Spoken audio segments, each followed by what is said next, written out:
Bonsoir, nous sommes très heureux d'accueillir cette rencontre du programme Africa 2020, ici dans le 18e arrondissement de Paris, à la bibliothèque Václav Havel, et en écho à l'exposition Zone Franche de l'Institut des cultures d'Islam. Ce temps fort est préparé et mené avec audace et détermination par l'Institut français et l'équipe de la saison Africa 2020, depuis l'an dernier, et malgré une adversité tenace qui aurait pu être décourageante à bien des égards, mais il se poursuit aujourd'hui, ce soir, pour notre plus grand plaisir, donc bienvenue à tous et toutes. Donner la parole à celles et ceux qui produisent des savoirs, permettre leur diffusion et discussion dans l'espace public, c'est à cette tâche que s'attellent les bibliothèques depuis toujours, et au fond, les restrictions du moment compliquent certes notre entreprise, mais elle ne l'empêche pas. Et c'est un peu le cœur de la démonstration d'Africa 2020 depuis que cette saison a commencé. Que ces savoirs soient portés par des chercheurs et chercheuses de villes lointaines nous convient encore davantage ici à la bibliothèque, à nous qui avons de l'urbain en Afrique une vision fragmentée, faite de mémoires vives et orales, transmises par les publics issus du continent africain qui fréquentent la bibliothèque et qui font écho aux collections que nous proposons. Ce soir, les visages des villes africaines en mutation seront richement évoqués par deux connaisseurs, Sename Kofi et Koukoua Manfoul.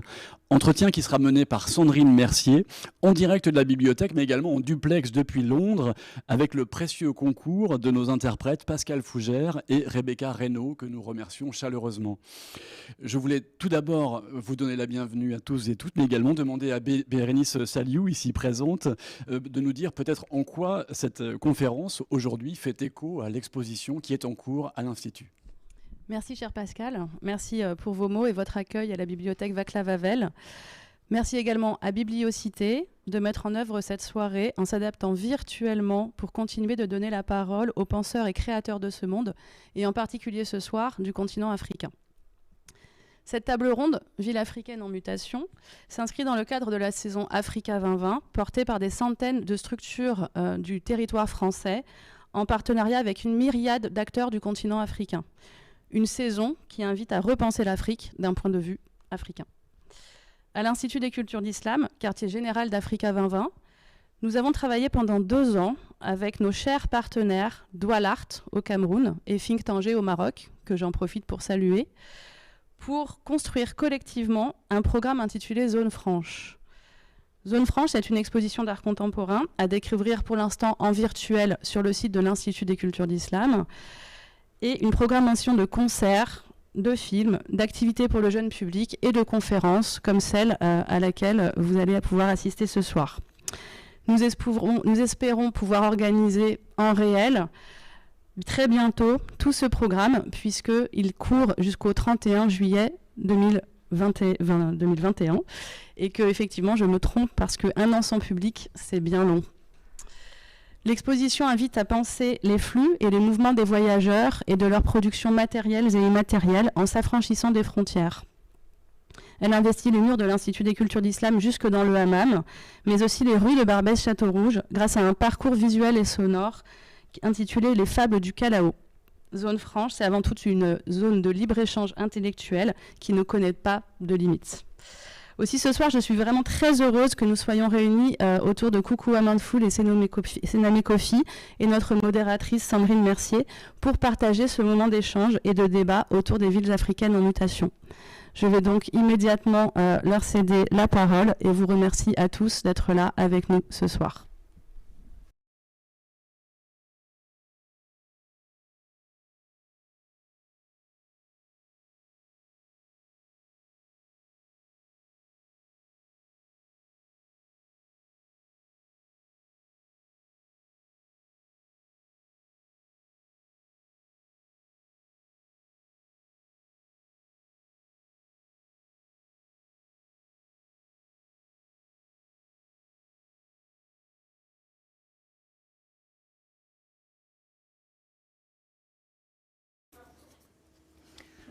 Bonsoir à tous, bonsoir à toutes. Merci d'être avec nous, chez vous. Ainsi va la vie pendant ces temps de Covid. Donc vous l'avez entendu, là on est dans le cadre du rendez-vous Africa 2020 qui est piloté par l'Institut français. L'idée, c'est de casser les fantasmes, de changer de regard, effectivement, sur l'Afrique.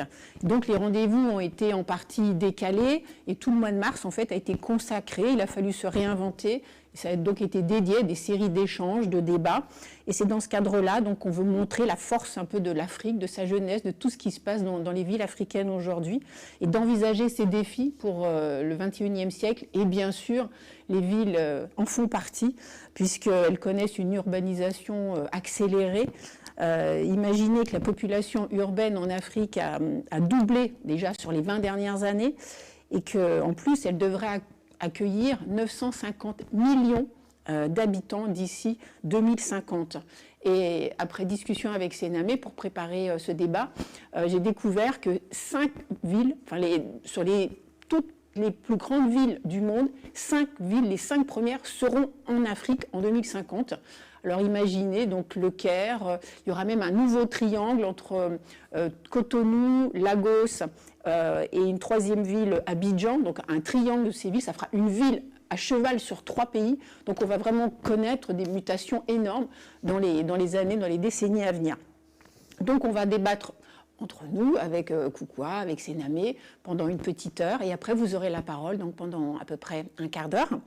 Donc quelle est la réalité des villes africaines aujourd'hui? Comment y vivent les habitants? À quoi ils aspirent aussi?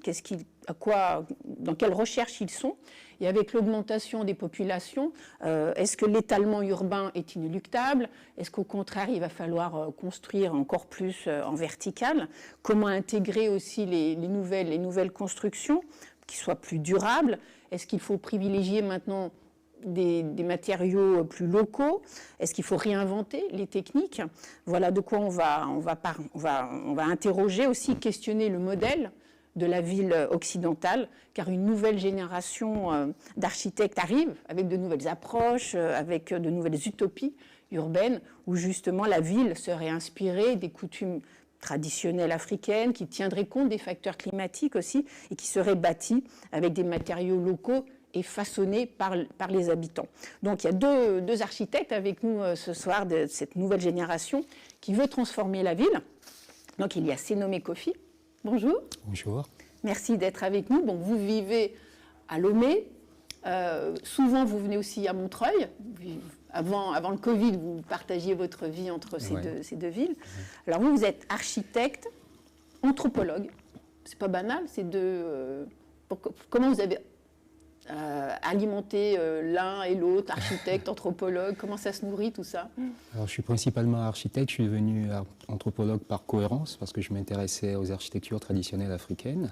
Je me suis rendu compte que pour réellement les comprendre, il fallait maîtriser aussi tout ce qui est lien avec la parenté, les systèmes de pensée, les systèmes politiques, etc. Et donc, j'ai franchi le pas de la discipline qui s'occupe de ces aspects-là. D'accord. Vous êtes aussi chercheur, urbaniste, militant, entrepreneur, alors tout ça à la fois. Et vous êtes un homme assez libre, on peut dire ça comme ça. Vous n'appartenez pas à un courant, vous êtes libre. Oui, libre, oui, pas déchiré, hein, parce que encore une fois, il y a quand même une cohérence. Alors, vous, votre idée, vous allez nous raconter ça. L'idée, c'est de transposer les vertus du village africain à la ville. Donc on verra ça.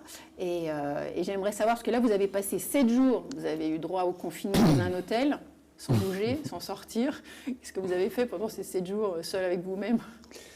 Je suis souvent seul avec moi-même. Donc le régime de la quarantaine, c'est plutôt moi mon régime normal. Donc j'ai profité pour faire ce que je fais toujours. J'ai écrit un peu, j'ai fait de l'architecture. Dites-nous sur quoi vous avez écrit. Je prépare, ou je travaille déjà depuis quelque temps sur une sorte de série, une sorte de carnet de confinement qui n'intéresse personne parce que j'ai proposé à plein d'éditeurs qui trouvent cela tout à fait ennuyeux, mais je m'entête à le peaufiner. Mais vous m'aviez dit que c'était un vieux projet sur décoloniser le futur. Oui, voilà, c'est un peu ma préoccupation. Et donc, je travaille ça actuellement dans vraiment une sorte de série d'essais très spécialisés, mais qui sont très globaux. Une sorte de chronique des temps modernes et très, très bouleversés que nous vivons aujourd'hui. Vous nous direz en tout cas comment ça s'applique à l'architecture. Ce sera aussi un peu le thème. Également avec nous, Koukoua Monda. Koukoua, bonjour. Bonsoir. Vous nous entendez bien? Alors vous êtes en direct d'Oxford, donc diplômée d'architecture, doctorante en politique africaine. Ça fait 6 ans maintenant que vous vivez à Londres, où vous donnez également des cours, hein, en plus de votre PhD. Et vous êtes ghanéenne, et vous vous intéressez beaucoup à l'histoire de l'architecture africaine. Vous vous intéressez à l'architecture sociale aussi, et vous essayez donc de documenter un peu tous les styles qui existent, qui coexistent, en tout cas en Afrique de l'Ouest. Et vous êtes cofondatrice de Soci Archi. Est-ce que vous pouvez nous dire en 2 mots sur Soci Archi?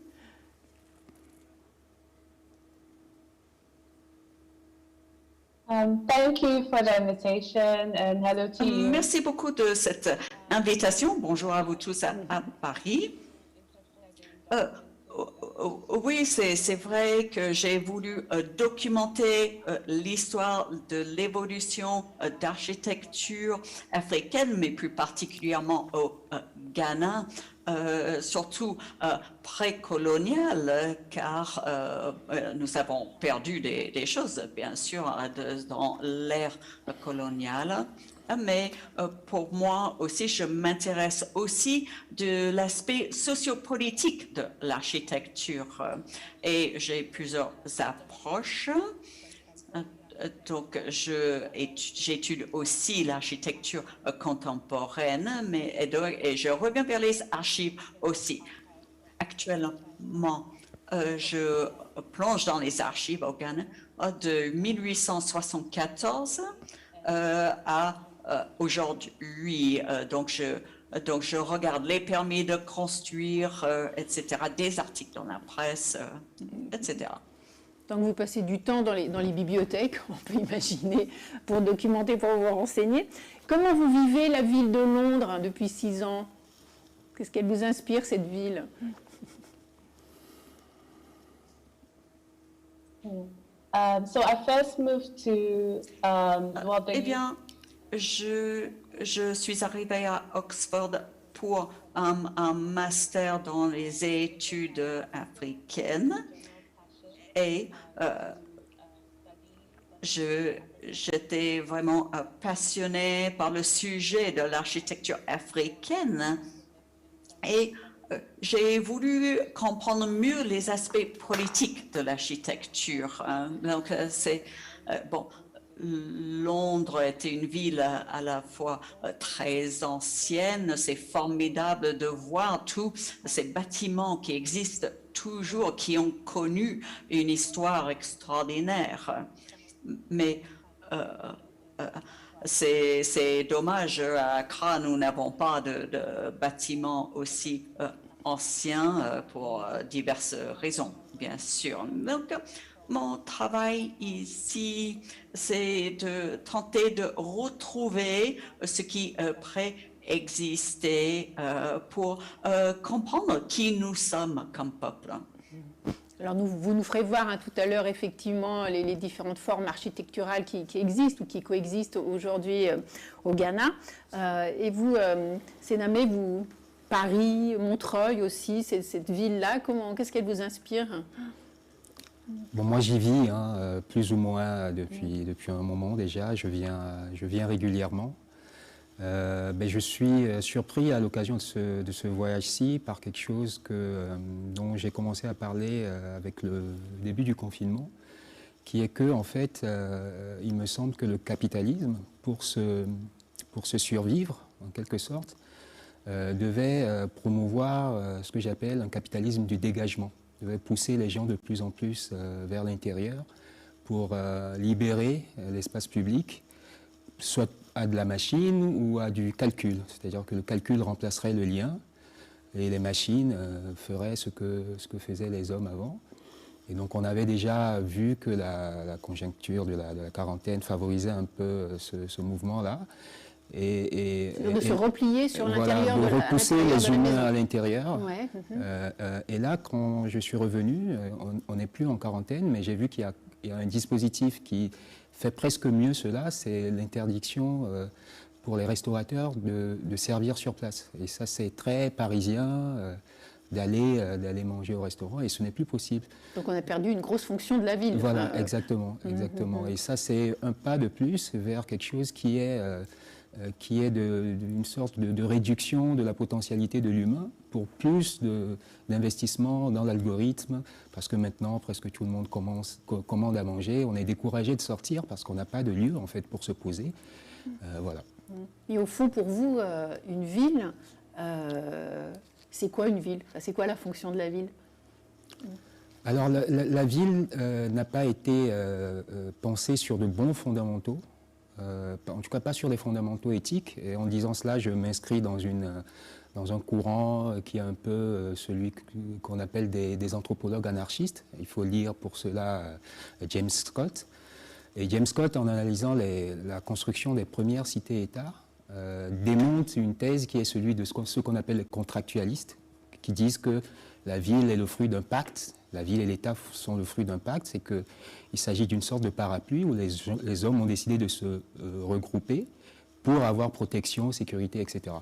Donc les anthropologues anarchistes disent qu'au contraire, la ville et les premières cités-États ont été une violence et que les hommes n'ont pas eu cesse que de vouloir y échapper et que ça a toujours été une sorte de choses pour mettre l'humain dans une grille, ce qu'il appelle, lui, la domestication de l'homme par le grain. Et donc que dans la ville, les gens sont obligés d'abdiquer des logiques d'habitation pour des logiques d'habitacle. Et donc on devient des gens accumulés les uns sur les autres et toute la fonction liée à cette sorte d'épanouissement dans la nature que permettent certaines installations n'est plus possible en ville. Donc la ville, dès le début, était problématique dans sa conception. C'était plutôt même repoussoir. Voilà, c'était plutôt un dispositif pour la marchandise, pour l'épanouissement de la marchandise, que pour l'épanouissement de l'homme. Ouais. Et pour vous, Koukoua, alors la fonction de la ville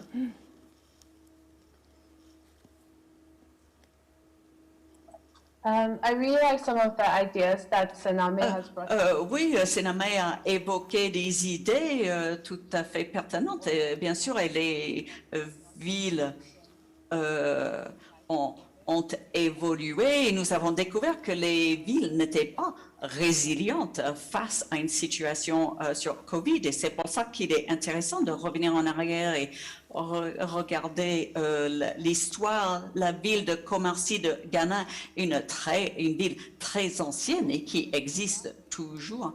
Et aussi au Zimbabwe, vous connaissez certainement son architecture très typique avec les dômes. Et donc les archéologues, Sadiak Zukure, archéologue au Zimbabwe, et d'autres qui ont fait des recherches sur les restes. Et même s'il y avait des zones urbaines, mais les populations n'étaient pas fixes en fait, même s'ils avaient beaucoup de caractéristiques de ville. Il y avait des festivals, des marchés et tout ça, et en fait les populations ne restaient pas sur place tout le temps en fait. Et donc, ils bougeaient, ils s'écartaient, ils s'éloignaient de la ville souvent. Et lorsqu'on regarde actuellement les difficultés, les ressources limitées en ville, donc ça a tout son logique que tout le monde n'y reste pas de manière permanente, qu'on vienne dans la ville que pour certains événements ou certaines raisons. Mais aujourd'hui, en tout cas, cette croissance s'accélère, surtout dans les villes africaines. Elles n'arrêtent pas de grossir et d'accueillir de plus en plus de populations rurales. Est-ce que, voilà, c'est le moins qu'on puisse dire. D'ailleurs, la moitié de l'humanité, maintenant 3,5 milliards de personnes au niveau mondial, vivent dans une ville. Quelle est la réalité des villes africaines aujourd'hui, Koukoua?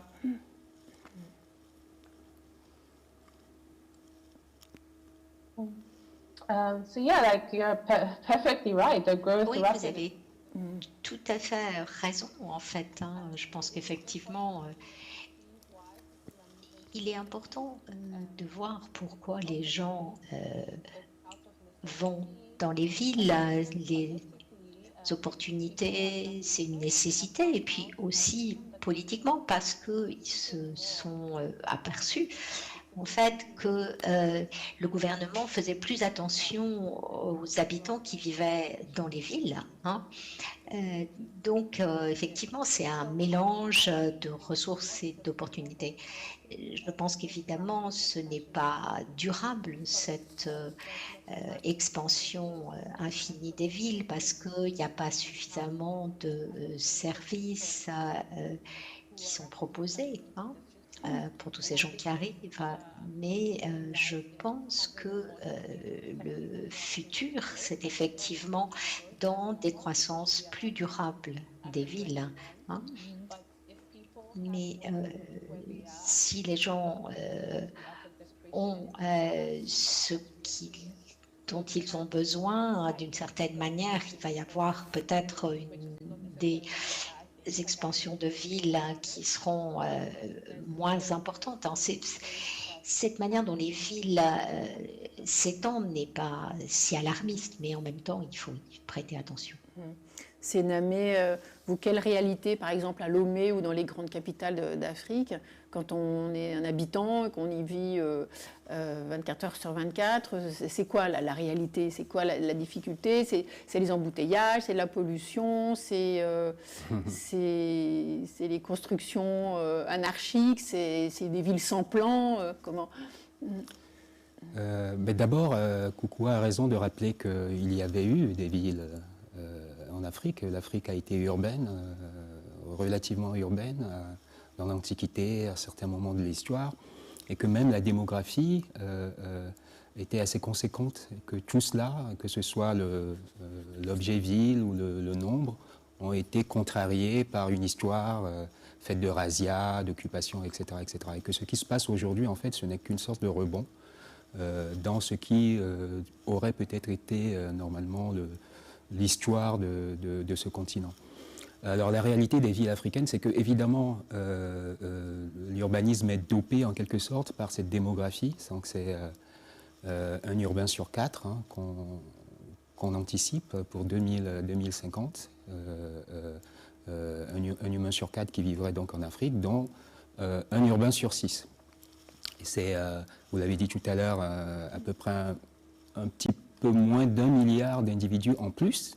Actuellement, il y en a un peu moins de 500 millions, donc une population qui va tripler dans ces villes. Et donc les villes rentrent dans une sorte de frénésie dopée par cette démographie, mais aussi par des mouvements qui, eux, s'expliquent plutôt par des déclins de schèmes culturels. Il y a des gens qui quittent le monde rural parce qu'ils n'ont plus de lien avec la logique rurale, parce que les obligations cultuelles, les systèmes de pensée traditionnels déclinent, et donc on est évidemment happé par un mode de vie dans quelle logique elles se sont construites, ces villes? Beaucoup de villes sont, entre guillemets, coloniales. Celle où je vis fait exception à la règle, puisque Lomé a été fondée par des Africains. C'est une ville de négociants africains. Et les Occidentaux sont venus justement parce que la négoce était attrayante à cet endroit-là.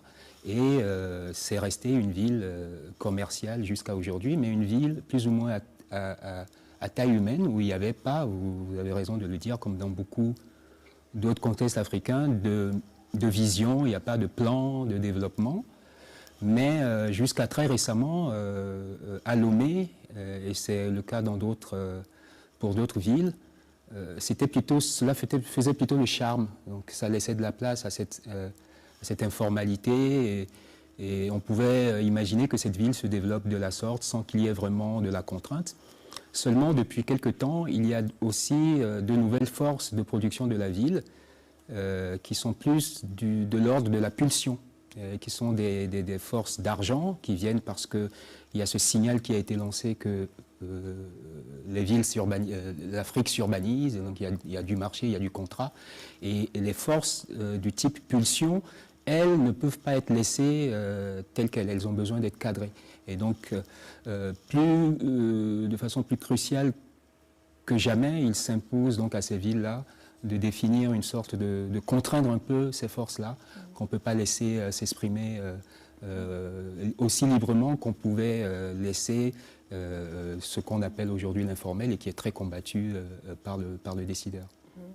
Parce que la manière de grandir de ces villes aujourd'hui, Koukoua, il y a quoi? D'un côté, il y a les constructions verticales, très modernes, très brillantes, enfin voilà, s'inspire du modèle américain, et en même temps, l'étalement, il y a les deux, enfin il y a de l'étalement et il y a de la construction verticale. Est-ce qu'il faut que ça continue comme ça?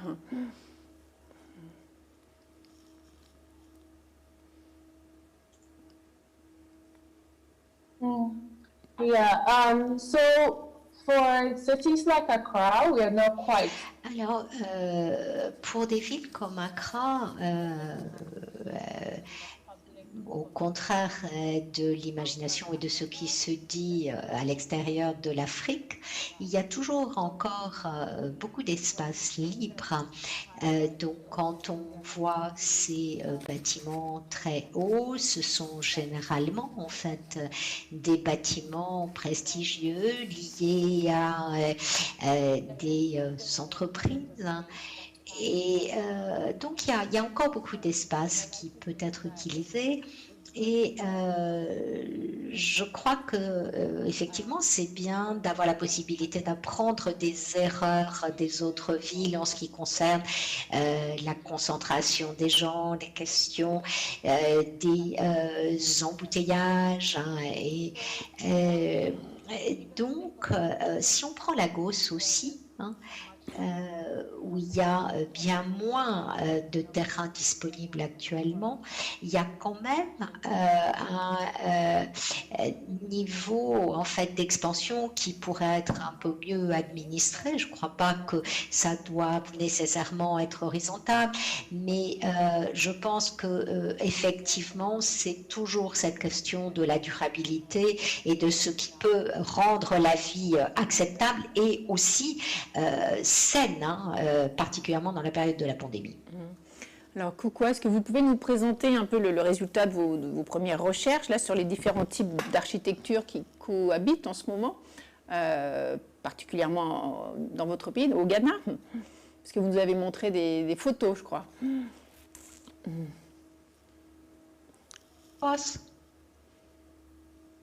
Yes.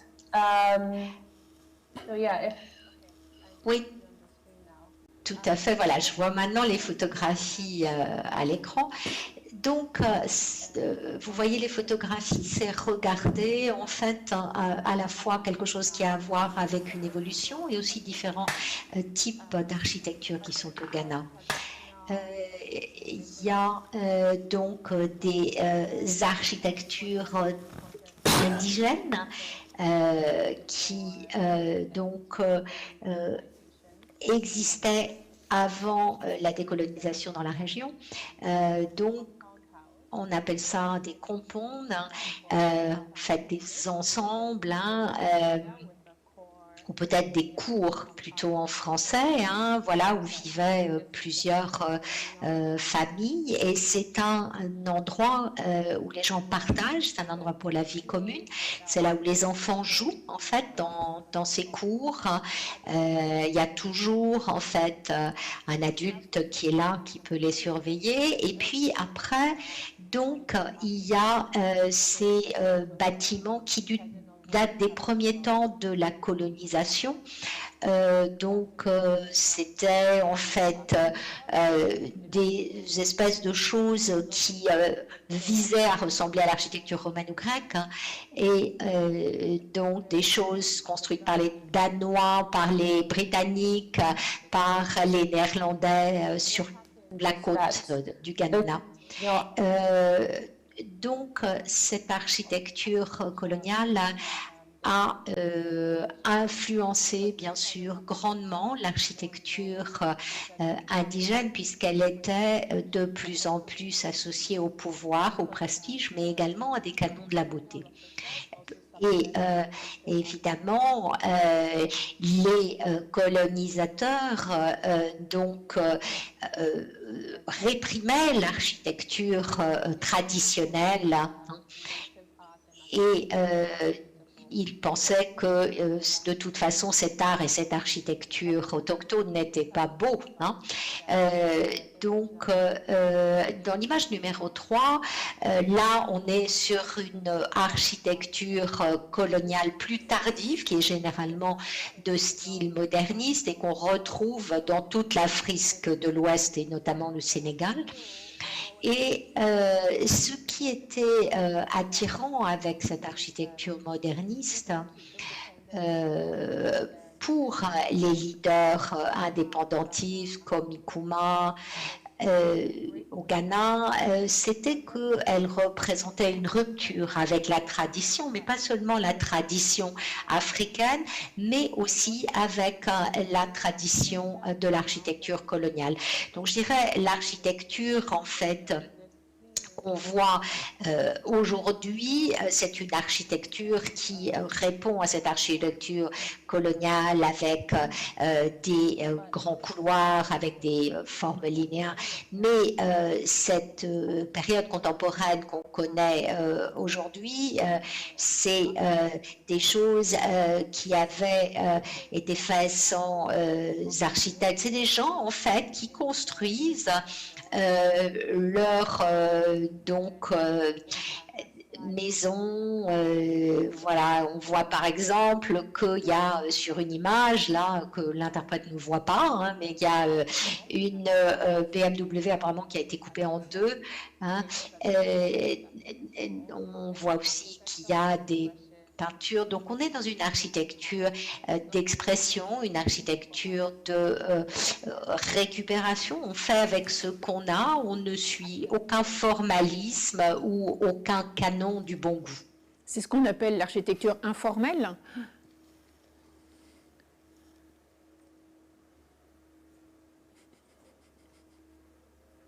La connexion n'est pas très bonne. Sorry, can you say that? Est-ce que c'est ce qu'on appelle l'architecture informelle, la quatrième photo que vous présentez? Yeah, that's a great question. Oui, c'est une question tout à fait intéressante, hein, parce qu'effectivement, c'est l'un des thèmes de ma thèse. Parce que cette idée d'architecture informelle vient d'une nécessité de survivre dans la ville. C'est une architecture de la résilience qu'on voit beaucoup, hein, notamment dans tous les bidonvilles. Mais là, on n'est pas face à des gens qui veulent survivre, hein, comme dans les bidonvilles. Ce sont des gens qui peuvent tout à fait faire des choses tout à fait coûteuses, comme couper cette voiture en deux, hein, qui n'était pas une BMW, mais une coccinelle. Et donc, c'est des gens qui pourraient tout à fait avoir tous les permis, mais ils font ce qui leur convient, ce qui leur plaît. Alors, on voyait une partie de vos images, effectivement, montrer l'utilisation du béton. Est-ce que vous pensez que le béton est adapté à l'Afrique sénamée?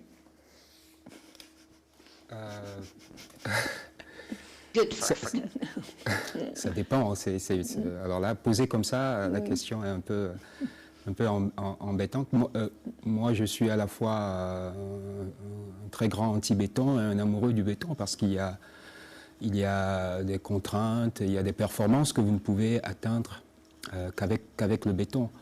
Alors le béton, disons que son processus et le monde auquel il nous arrive est un monde de logique industrielle qui peuvent être très coûteux, avoir un coût y compris pour l'environnement, et qu'il existe d'autres ressources qui ne présentent pas les mêmes inconvénients. Donc ce qui se passe, c'est que le béton devient semble être la seule option, au point même où aujourd'hui, donc, on considère que pour les Africains, être moderne, c'est avoir du béton partout et un supermarché à chaque coin de rue.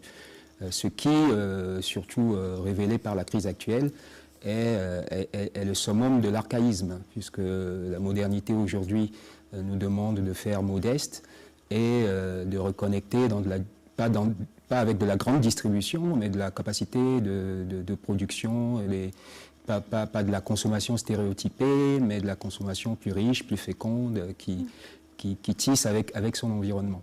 Donc c'est ça le problème du béton. Le béton utilisé de façon intelligente est une réponse très adaptée, mais la façon dont les Africains l'abordent, mais pas par choix, mais parce qu'il y a tout un verrou de lobby, il y a des blocages mentaux, c'est ça qui en fait un problème. Mais vous me disiez effectivement qu'en Afrique aujourd'hui, même dans les villes, on avait tendance à bétoniser d'une manière générale. Et vous avez utilisé un joli mot quand on a préparé ces débats ensemble. Vous dites que les gens deviennent durs, comme le béton maintenant. Oui. Alors, en fait, c'est le premier. Je serais très, très heureux qu'il y ait des études là-dessus, que des étudiants fassent de la recherche là-dessus. Mais moi, j'observe très concrètement dans les quartiers où des grandes rues viennent d'être livrées, entièrement en béton. Il y a même un terme, le terme le plus barbare que j'ai jamais entendu, qui est très à la mode en ce moment, c'est l'asphaltage. Il y a un changement dans le comportement des gens. Les gens deviennent aussi durs que leur environnement. Et ces grandes rues qui, au lieu de réunir, séparent des quartiers, font des grosses entailles dans les quartiers, produisent quelque chose qui est très profond chez les Africains. Et je suis très pressé que quelqu'un s'intéresse à ce sujet et qu'il y ait de vraies études là-dessus. Alors vous, justement, vous avez cherché à travailler avec des matériaux, on va en parler, Sénamé, parce que vous avez aussi des photos à nous montrer sur les travaux que vous êtes en train de mener. Mais alors je crois qu'avant, on va parler des hubs, c'est ça ? Au niveau des photos, non, on a bien les constructions, vous vous inspirez effectivement d'architecture plus traditionnelle africaine. Alors là, est-ce que vous pouvez nous montrer effectivement ce qu'on voit, quel travail là vous avez mené? Alors ça, c'est pas très actuel, c'est plutôt des travaux très anciens, c'est les premiers amours. Ça, c'est du nubien, c'est un système constructif qui nous vient de l'Égypte ancienne et qui permet d'avoir des toitures voûtées ou des structures entièrement en courbe, sans échafaudage. Et donc vous pouvez vous passer de bois pour des contextes, par exemple, sahéliens, où c'est difficile d'avoir accès à ce matériau, pour faire de la toiture entièrement en terre, avec toutes les performances thermiques et de confort que vous pouvez imaginer. Et évidemment, essayer de pousser ce genre de technique vous met un peu en porte-à-faux avec ce qui est la doctrine, la culture du bâtiment en ciment. Mais ce genre de forme courbe, moi je prophétise un peu que ça va revenir beaucoup à la mode, notamment grâce à l'impression 3D, qui est aussi une technologie à laquelle je me suis beaucoup intéressé, qui en fait, que certains voient beaucoup comme vraiment le futurisme, quelque chose qui va nous basculer beaucoup dans du tout technologique, mais en fait qui nous ramène, qui nous fait faire un détour et qui pourrait permettre de sauver les formes complexes, courbes, anciennes de nos constructions, et permettre donc de produire de façon très moderne ces architectures qui disparaissent aujourd'hui parce qu'elles ne sont pas prises en charge par les logiques de plans carrés que promeut la construction en ciment. D'accord. Et là, justement, on a un exemple très, très beau de forme à nouveau arrondie. C'est une école. Oui, c'était le bâtiment d'administration d'une école en pays Tamberman qu'on a fait entièrement sans amélioration. On a construit en terre crue, mais avec une échelle qui est 2 fois celle que les Bêta-Maribais ont l'habitude de produire généralement. Donc ça, c'est de la terre crue, c'est pas un système de briques, comment vous Non, c'est de la terre crue, c'est de l'adobe, donc c'est des boules de terre qui sont mises en œuvre. Mais c'est de la terre qui est naturellement stabilisée parce qu'il y a beaucoup de gravier, vous pouvez le voir là au sol, beaucoup de petits cailloux dans cette terre-là, ce qui d'ailleurs nous a laissé de bons souvenirs, puisqu'il faut tout malaxer au pied. Mais voilà, c'est un matériau tout à fait efficace du moment qu'il est bien mis en œuvre, bien protégé, parce que le problème avec la terre, c'est on dit généralement qu'il lui faut de bonnes bottes et un bon chapeau, donc il faut protéger contre l'eau. Et une fois que vous protégez contre l'eau, vous pouvez avoir des performances qui sont meilleure que dans un bâtiment entièrement en ciment. Mais ce type de matériaux, par exemple, ça peut s'adapter à la ville, ça peut s'adapter aussi à de la hauteur. Oui, c'est ce que moi et d'autres on essaie de prouver. Mais là, le plus simple, c'est de procéder par des techniques mixtes. Et donc là, accepter le béton. Mais du béton, en fait, le béton et la terre marchent très bien. Il y a une sorte de magie par contraste. Donc, le béton très masculin, très grec, et la terre qui est plus féminine, plus en courbe. Vous pouvez faire des choses très intéressantes. Et là, vous pouvez récupérer les mêmes ambitions pour monter en hauteur si vous mélangez ces deux matériaux, le béton servant à la structure et à la terre pour le remplissage. Alors toujours à partir de cette culture aussi ancestrale, des courbes, vous avez aussi imaginé un projet là pour la Biennale de Venise. Vous pouvez nous en parler? Oui, c'était la Biennale d'architecture de Venise. Alors ça, c'est très compliqué à expliquer en très peu de temps. Mais disons que j'essaie de montrer que dans la pensée africaine, il y a encodé, comme programmé, un certain nombre de concepts qui tous mis ensemble font l'ontologie dans les systèmes de pensée africains. Et qu'en faisant éclater ces concepts, ce qui devrait être la démarche de tous ceux qui veulent bien comprendre cette ontologie, eh bien, on peut faire une addition. Alors c'est forcément une abstraction, mais on peut faire une addition de concepts. Donc j'en ai isolé 8 qui me semblent revenir systématiquement dans les architectures, mais qui ont aussi des échos dans d'autres formes, dans d'autres manifestations du monde traditionnel. Et ces 8 concepts, je montre en quoi elles prennent en charge chacune une problématique tout à fait contemporaine, la durabilité, la cohésion, l'équilibre, etc., etc. Et comment, en se réappropriant ces concepts et en les engençant différemment, on a une sorte de computationnalité très riche. On peut faire du bâtiment avec un ADN africain, mais qui prennent en charge sous pratiquement tous cieux des problématiques modernes. Alors Koukoua, quelle perception, vous qui avez travaillé aussi sur les habitants, comment ils vivent leur ville à travers cette architecture sociale, quelle perception les habitants de la ville, par exemple, ont de la terre crue, de l'utilisation de ces matériaux traditionnels?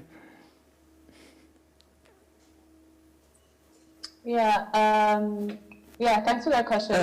Oui, tout à fait. Mais si je peux revenir sur quelque chose que Sename a dit, donc le problème n'est pas en soi le béton, mais sa surutilisation et le fait qu'il ne soit pas très durable sur le point de vue environnemental. Et donc il faut utiliser d'autres matériaux. Et donc, un institut de recherche au Ghana travaille actuellement sur des additifs au béton plus naturel.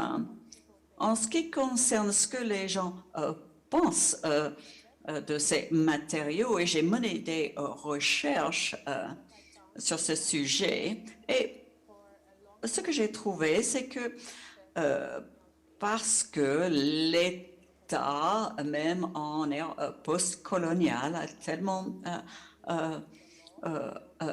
il était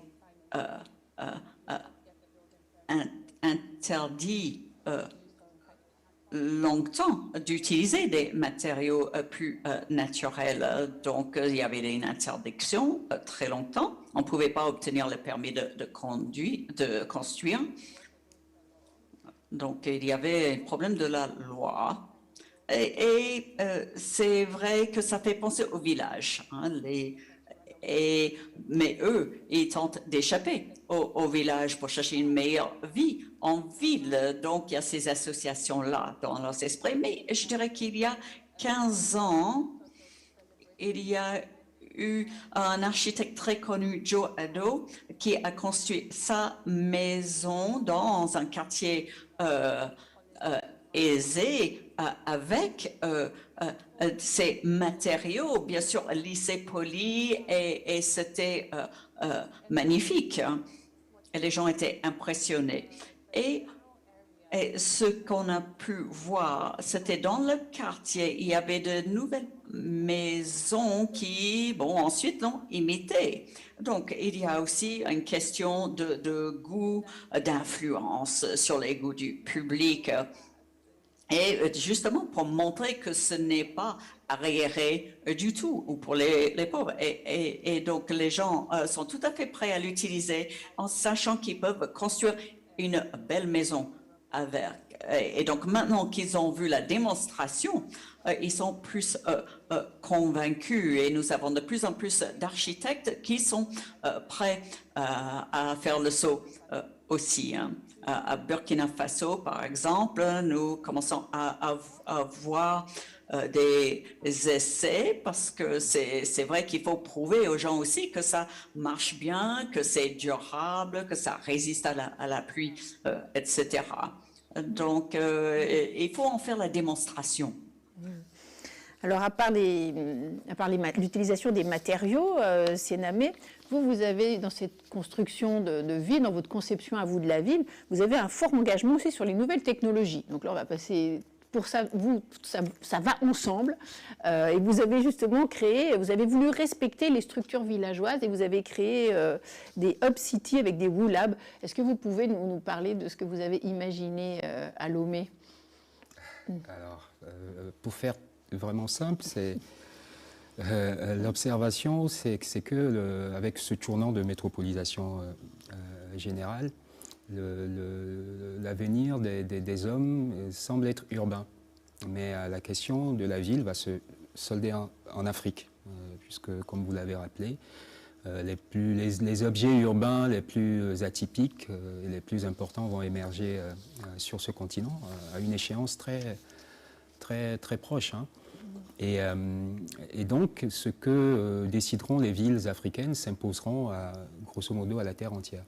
Mais il y a autre chose qui voit la ville un peu comme son destin, c'est cette sorte d'auto-mouvement dans les nouvelles technologies qui va beaucoup plus vers la réification, c'est-à-dire de l'artificialisation généralisée et une sorte de logique algorithmique qui commande tout.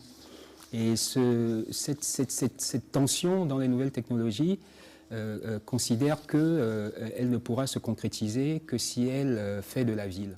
Et donc, et d'ailleurs, avec cela, il est très en phase avec ce que James Scott dit de la ville, hein, que la ville, c'est vraiment... Marx disait que les humains ont recommencé à habiter des cavernes, en parlant des villes. Donc la ville est cette grille où l'humain peut être contenu et où il a besoin de toute une logique d'auxiliaire, de prothèse que les technologies se proposent, en tout cas les technologies passées par le filtre de la Silicon Valley se proposent de lui offrir. Mais donc, vous êtes parti du concept en fait que la ville aujourd'hui en Afrique, elle s'était bâtie d'une manière artificielle, qu'il n'y avait eu aucun rattachement aux structures du village africain. Et vous avez essayé de réintroduire ça dans la ville. Oui, donc justement, la ville risque d'être une sorte de terrain d'un choc entre l'ambition des nouvelles technologies et ce que les Africains vont décider pour leur ville. C'est soit l'Afrique va mettre genou à terre et c'est la pulsion des nouvelles technologies qui va gagner, ou l'Afrique va résister et proposer quelque chose qui va obliger les nouvelles technologies, qui va civiliser les nouvelles technologies. Et cette chose que l'Afrique a à proposer, ça fait partie de son patrimoine traditionnel. Et moi, donc, dans les villes africaines, j'aborde ce qu'on appelle l'informel, qu'on oppose au moderne, comme une sorte de... Je considère que l'informel patrimonialise, en quelque sorte, un certain nombre de ces dispositifs intéressants du traditionnel. Et que, de ce fait, l'informel est très moderne. Et que les technologies, pour que l'Afrique leur résiste, elle va devoir leur proposer ce qu'elle a de vertueux, donc ce qui est patrimonialisé dans l'informel, mais qu'on a il y a une sorte de conjonction, en fait, c'est que les technologies elles-mêmes sont de logique informelle. C'est qu'il y a quelque chose du distribué, de la non-capitalisation, de la circulation rapide dans les nouvelles technologies qu'on retrouve aussi dans le secteur informel. Donc si le secteur informel digère rapidement les nouvelles technologies, elle va les aider à réaliser leur vrai potentiel, qui est de faire du distribué. et résister à l'option capitaliste qui pourrait arriver avec des projets comme ceux de la ceux de la Smart City. Donc l'idée, c'est de créer dans chaque quartier africain très vite une sorte de lieu ressources où que l'informel peut investir pour puiser des ressources, des nouvelles technologies, pour se sublimer et construire une sorte de digue par rapport à des visions plus délétères de la ville. Ce que j'ai compris, moi, c'est que vous étiez parti effectivement des structures de villages où il y avait ces enclos d'initiation qui existaient pour que les hommes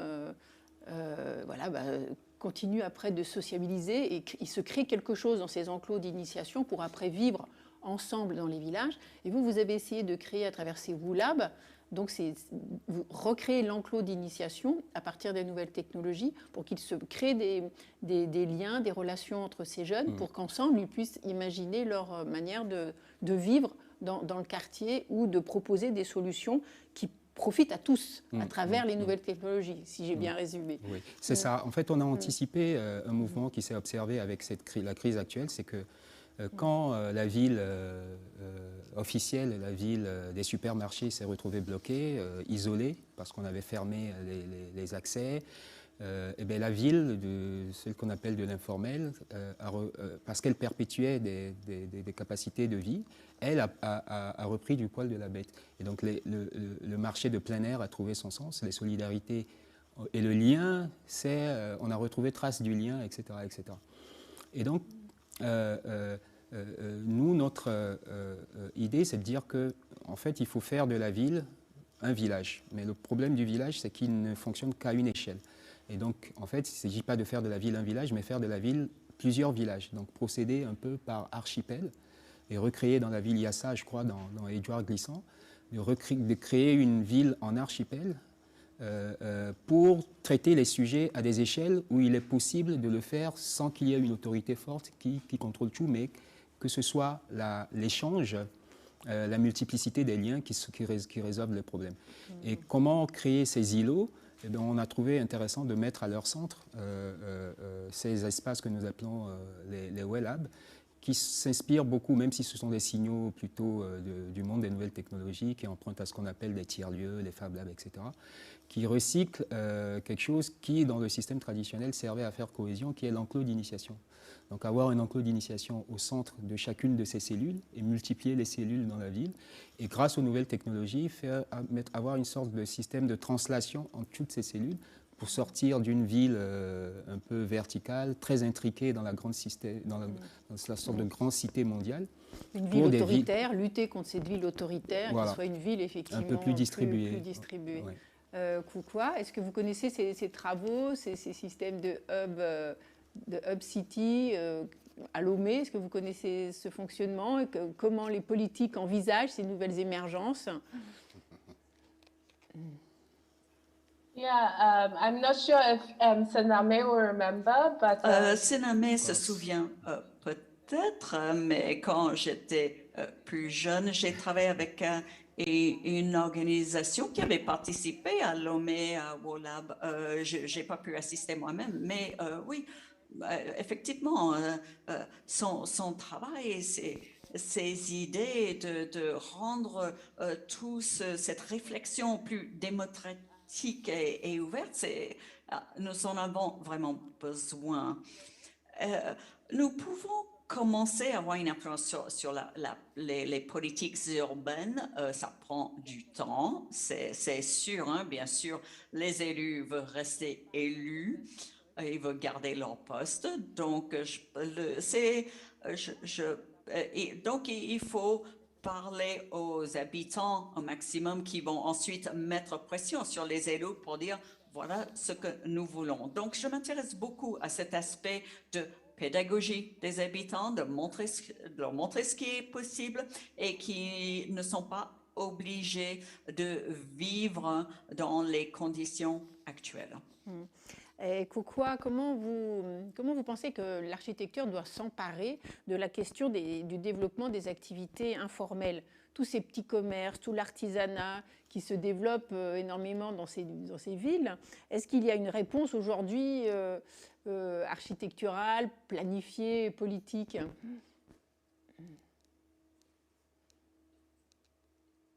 Yes, architecture, but Oui, mais ce n'est pas que l'architecture, il faut aussi d'autres manières de savoir et connaître. Hein. Et c'est vrai que nous avons des attitudes différentes envers l'immobilier, le construit. Et donc, je pense que l'architecture et le design peuvent arriver à modifier la situation, mais c'est toujours une question de discussion avec la population. Et je dis à mes étudiants, souvent, la solution n'est pas de construire, mais d'abord d'écouter les gens. Et qu'est-ce qu'ils disent les gens quand vous les écoutez aujourd'hui? yeah, so people have different needs. Chacun a des besoins différents et sans aller trop en détail, mais nous avons travaillé avec une communauté. Il y avait une bibliothèque qui avait été construite par un occidental et personne n'y allait. C'était vide. C'était bizarre. C'était un beau bâtiment, beaucoup de salles, mais après enquête,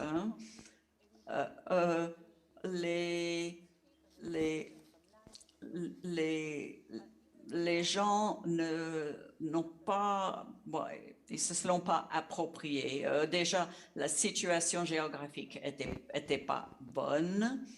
Les gens n'aimaient pas aller dans ce quartier. Donc ça, c'était un peu particulier. Mais si on discute avec les gens, tout d'abord, peut-être que leur premier besoin n'est pas une bibliothèque. Nous, on se dit que c'est bien. Mais bon, si on questionne les femmes, par exemple, nous savons tous qu'en Afrique, beaucoup de femmes doivent porter de l'eau très loin et elles veulent autre chose. Leur première demande n'est pas forcément pour la même chose. Mais en même temps, les femmes disent aussi, en marchant aller chercher de l'eau, c'est un moment où elles discutent entre elles. Et donc, il fallait créer un espace où elles pouvaient trouver de l'eau et pas juste mettre de la plomberie ici et là. Donc, si on n'a pas discuté avec les gens, eh bien, le risque est grand de faire des erreurs pour des projets qui ont pourtant par ailleurs l'air intéressants.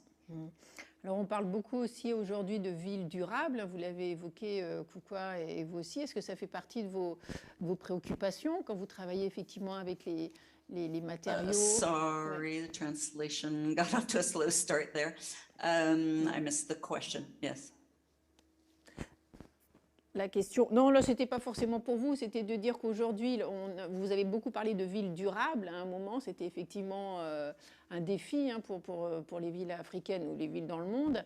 Est-ce que c'est Sénamé, vous, c'est une dimension qui vous intéresse, liée effectivement au réchauffement climatique? Est-ce que la manière d'envisager vos projets, vos travaux, est-ce que ça prend en compte cette dimension? Est-ce que vous l'affichez comme telle? L'écologie ou autre, quand vous utilisez ces matériaux ou la manière d'entrevoir votre travail? Alors l'écologie, directement non, mais le durable, oui. J'aimerais bien croiser le seul humain qui pourrait dire aujourd'hui qu'il n'en a rien à faire du durable, puisqu'il s'agit du berceau même, de notre berceau même, et de ce que nous faisons pour qu'il puisse continuer à exister. Mais moi, j'approche le durable, encore une fois, en faisant un détour par la société de tradition de façon différente. J'aborde la notion de durabilité plutôt comme un contrat intergénérationnel.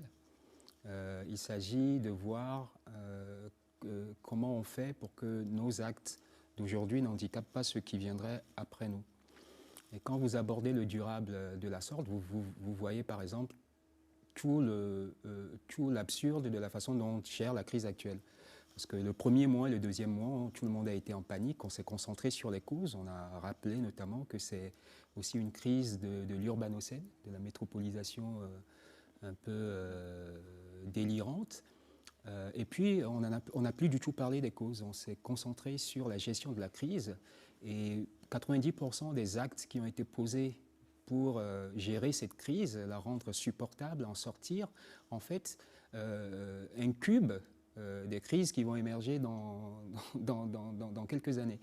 Et donc, si on avait abordé cette crise de façon durable, mais du point de vue africain, en pensant à qu'est-ce qu'on fait pour que ça n'arrive pas à nos enfants, on se serait moins concentré sur des dispositions du style, du mode de vie frénétique, comme peut-être celle qu'on va nous annoncer ce soir en France, pour des choses avec plus de profondeur. Et c'est ça qui m'intéresse. Et ça, vous le faites par de la création symbolique, donc vous passez beaucoup par ce que dans les sociétés traditionnelles on prenait en charge avec de la cosmogonie notamment. Vous posez des discours posés comme indépassables qui intriguent fortement tout ce que vous faites dans une réalité qui vous dépasse.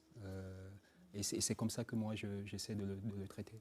Et vous traitez aussi, pour vous, le futur, c'est plutôt justement de faire simple, de faire avec des matériaux, on l'entendait, revenir à la culture aussi ancienne, travailler une ville frugale, et ça revient aussi aux fondamentaux, en fait. Oui. En fait, parler d'écologie directement aux populations avec lesquelles moi je travaille, ce ne serait pas très intelligent parce que d'abord, ce ne sont pas eux qui polluent, hein, c'est principalement l'Occident qui pollue, ce n'est pas les Africains. En tout cas, pas pour l'instant, même si ça va changer très rapidement si rien n'est fait. Et surtout, le niveau de sensibilisation à ces sujets n'est pas assez avancé pour que les gens comprennent. Donc, moi, j'aborde ça plutôt sur la question de la simplicité. Et quand vous faites simple, quand vous faites dans la proximité, quand vous faites avec vos propres moyens, vous êtes forcément par accident écologique. Mais c'est une meilleure entrée pour traiter cette question. Et pour cette vision aussi à construire du futur, Koukoua, vous pensez que l'Afrique a besoin de quel genre d'architecte aujourd'hui ?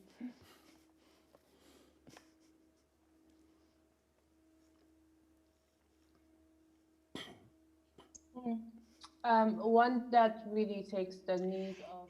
Je pense que ça serait des architectes qui prendraient vraiment en fait les besoins des gens en considération. Il y a beaucoup de problèmes avec les architectes actuellement, particulièrement au Ghana, en raison du contexte dans lequel ils travaillent d'ailleurs. Voilà, je pense qu'ils doivent faire tous les projets qu'ils ont, mais quelquefois, il faut vraiment considérer les besoins, vraiment. Et ce qui est bon pour l'environnement, je crois que c'est bon pour les gens aussi. Vous êtes d'accord ? Prendre en compte les besoins d'abord des Africains ou impulser une vision ? Oui, mais dire ça comme ça, c'est comme... Enfin, un architecte est là pour prendre en compte les besoins des gens.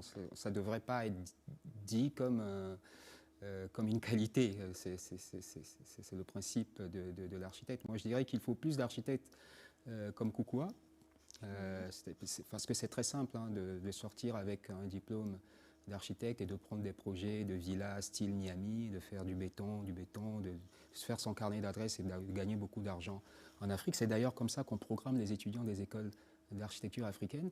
Et c'est la voie difficile que de vouloir creuser, faire de la recherche et développer une alternative. Donc il faut plus d'architectes comme toi. Et donc qu'il y ait un changement peut-être aussi dans la doctrine des écoles d'architecture pour faire des architectes qui se coulent dans cette sorte de trame informelle qui est maintenant qui est plus visible que jamais parce que la trame superficielle de la ville moderne, internationale, elle est à l'arrêt. Et donc on peut retrouver trace de ces leçons très intéressantes et tout le travail de l'architecte va être de sublimer cette trame-là et de lui apporter des nouveaux outils qui permettent de permettre à l'Afrique de s'inventer un destin. Parce que le problème des Africains, c'est qu'ils ne sont toujours pas indépendants. Ils parlent des langues qui ne sont pas les leurs, donc ils parlent mal. Ils manipulent des concepts qui ne sont pas les leurs, donc les concepts sont souvent gauches. Et ils font une architecture qui n'est pas la leur, donc ils font de la mauvaise architecture. Il faut s'autoriser à inventer une architecture africaine et c'est le meilleur service que les Africains peuvent rendre aujourd'hui aux Occidentaux, ne pas les copier. D'ailleurs, là-dessus, le premier ouvrage qu'on devrait mettre à lecture dans les écoles d'architecture, c'est Les damnés de la terre de Frantz Fanon, en tout cas la conclusion, où Fanon dit que l'Afrique ne doit pas inventer une troisième Europe, parce qu'elle coulerait tout de suite l'humanité si elle prenait cette voie-là. Donc ne pas copier effectivement les architectes occidentaux, mais aller puiser dans ses propres ressources et de prendre confiance effectivement dans tout ce qui était... Non, les architectes occidentaux sont de qualité, souvent très sensibilisés aussi. Ils se retrouvent piégés comme les architectes africains comme Koukoua, qui n'arrivent pas à résister beaucoup dans une logique qui les dépasse. Donc c'est la logique elle-même, ce n'est pas les architectes occidentaux. Ça demande beaucoup de pédagogie, en tout cas, auprès des politiques aussi, parce qu'on sait qu'ils ignorent aussi peut-être un peu tous les travaux que vous menez d'une manière libre, en tout cas, parce qu'il n'y a pas beaucoup d'argent, il n'y a pas la Banque mondiale derrière, il n'y a pas tout ça. Vous êtes aussi des électrons un peu libres. Alors, il y a quelques questions pour vous, après 7 heures. Il y a deux questions, alors on les passe, donc... Comment devient-on architecte aujourd'hui sur le continent africain? Qu'en est-il de la formation d'architecte sur le continent africain? Lequel de vous deux veut répondre? Moi, je suis un pur produit français. Je vais laisser Koukoua répondre à cette question. Okay. Oui, vous avez fait l'école d'architecture à la Villette. Oui. C'est ça. Donc, pur... Et vous, Koukoua? Oui.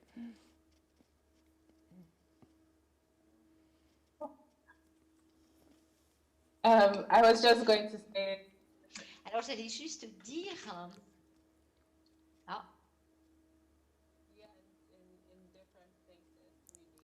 Il y a différents endroits où on peut se former, je crois, différents. Au Ghana, je peux parler de ça, il faut aller à l'école. Donc, 4 années de bachelor, plus 2 derrière. Ensuite, il faut travailler avec un architecte et on fait un livre de projet. Et après, on passe un examen et si on réussit l'examen, on a donc une autorisation d'exercice légal comme architecte. Hein. Alors, c'est un processus un peu extrême. Il y a d'autres pays. Il y a pas plus de 1000 architectes actuellement, même pas 1000 architectes au Ghana actuellement. Donc, dans d'autres pays anglophones, ça marche à peu près pareil. Mais dans les pays francophones, je ne sais pas trop comment ça fonctionne. Et comment vous imaginez, ça c'est la deuxième question qui nous arrive, comment vous imaginez la ville africaine de 2050? Si vous l'imaginez heureuse et épanouie, comment vous la rêvez pour qu'elle soit heureuse et épanouie en 2050?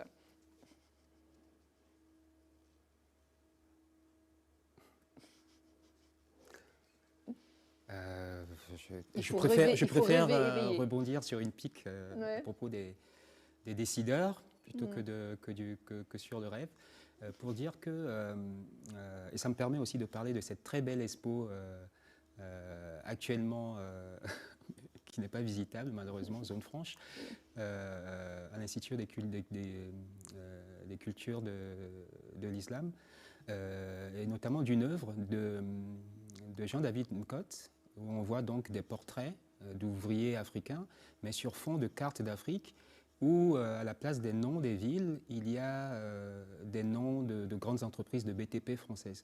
Pour dire qu'en réalité, ce n'est pas les Africains qui construisent leurs villes, et surtout, en tout cas dans cet nouvel épisode, travaillé beaucoup par de la pulsion et par l'argent, c'est des entreprises étrangères. Et le décideur n'a pas l'air d'imposer un rapport de force à ces pulsions-là. On dirait même qu'il est à son service. Donc il y a là aussi un problème à régler urgemment pour les Africains.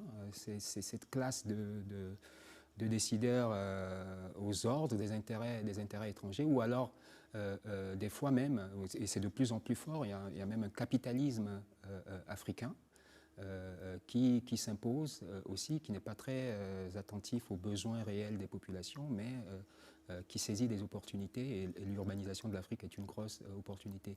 Et quand ce n'est pas des entreprises étrangères qui construisent, vous allez avoir la surprise de découvrir qu'il y a une entreprise africaine, entre guillemets, et quand vous creusez, vous vous rendez compte en fait qu'il y a un consortium de chefs d'État africains actionnaires de cette entreprise-là.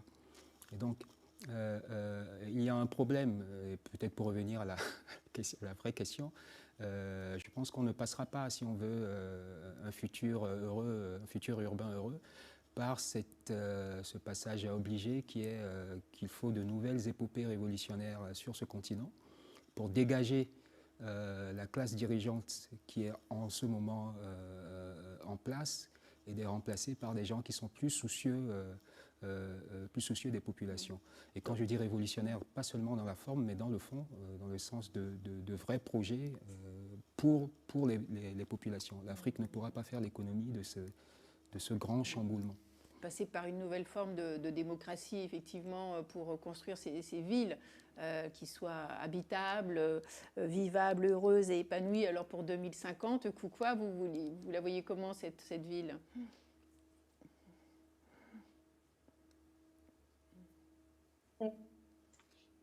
It depends on what kind of decisions. Alors, ça dépend du type de décision qu'on prendra aujourd'hui.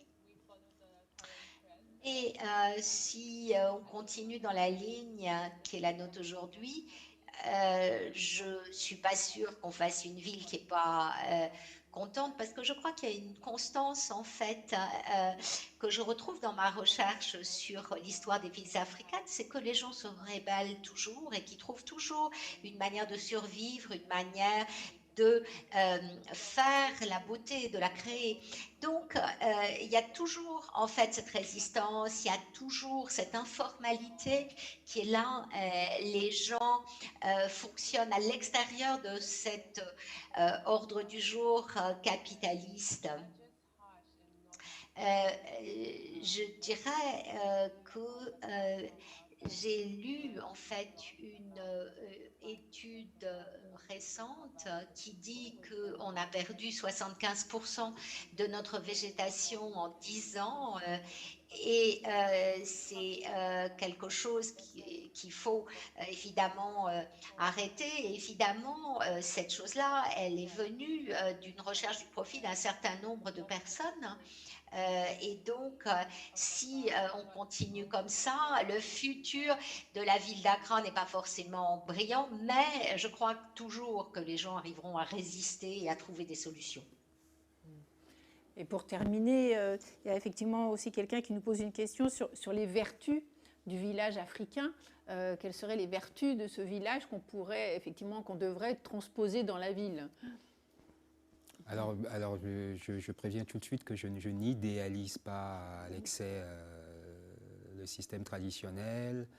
Je ne suis pas non plus dans de l'essentialisation, mais il est clair que n'importe quelle communauté villageoise, que ce soit de villages ou même de villes, n'importe quelle communauté organique africaine, manifeste des subtilités dans la gestion des ressources, la redistribution des ressources, des qualités de joie qui ne sont pas mesurables, évidemment, par des indicateurs auxquels on est habitué. C'est pour ça qu'ils passent souvent à la trappe de toutes les comptabilités, qui sont évidemment comment dire, qui font partie des carences de n'importe quel contexte urbain sur un modèle traditionnel. Et pendant longtemps, c'était un renoncement tolérable, c'était même une éthique d'abandonner ces systèmes parce qu'elles ne pouvaient pas être à l'échelle.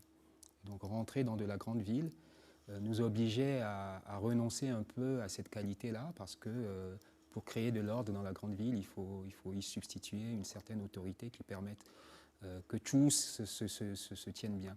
Ce que je dis, moi, aujourd'hui, c'est qu'on ne peut plus se satisfaire de cette explication et qu'avec les technologies qu'on a aujourd'hui, on a la possibilité de faire la révolution, de mettre de village à l'échelle. Parce qu'on a des technologies étonnamment du pair à pair, du distribué, de l'allocation égalitaire des ressources, etc., etc. Et pour peu qu'on arrache ces technologies des laboratoires d'innovation de la Silicon Valley et qu'on les fait passer par un autre filtre pour en faire en bout de chaîne des produits vertueux, on peut inventer une modernité du village, ou en tout cas de communautés urbaines villageoises, sans aucun renoncement au mode de vie moderne et contemporain. Merci beaucoup. Le mot de la fin pour vous, Kukwa, alors pour terminer, un dernier message.